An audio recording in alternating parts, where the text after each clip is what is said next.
Bless. This Like that.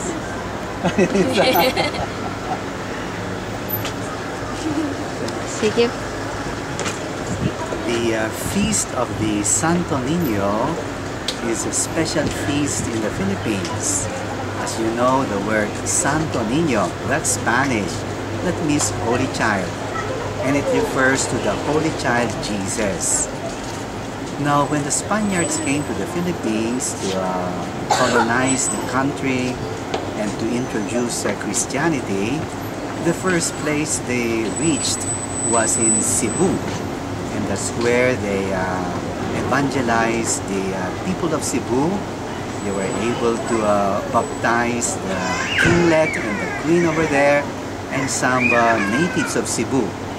And one of the gifts that they gave to the Cebuanos was the image of the child Jesus, Santo Niño de Jesus. And so that was a very important statue that identifies the beginnings of Christianity in our country. Now, years later, as you know the story, when the Spaniards came back to Cebu and it was not a peaceful situation there, then they burned the town of Cebu, and one of the soldiers found that old image of the child Jesus in one of the burnt houses. And they took this statue that was given to the people of Cebu years ago, and now they built a basilica to commemorate the finding of the statue, and they placed there the statue of the child Jesus.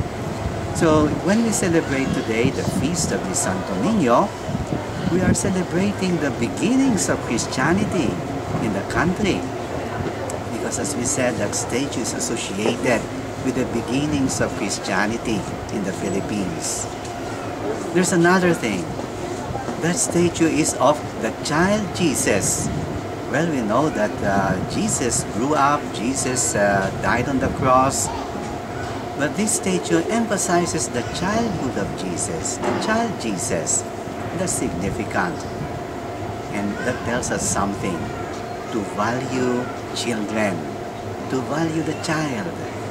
And that's very deep in Filipino culture.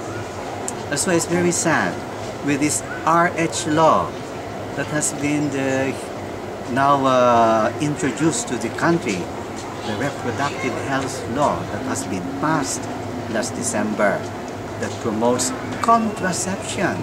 You know that very word, conception, against birth. It's a very anti-life attitude. You don't like to have children for whatever reason, but this is contrary to the gospel attitude, to promote life, to love the child, to transmit life. So you see, now you understand why we Catholics are against contraception, and we have to fight this contraceptive mentality. And so that RH law that is now with us, we have to counteract this by strengthening the culture of life in our country.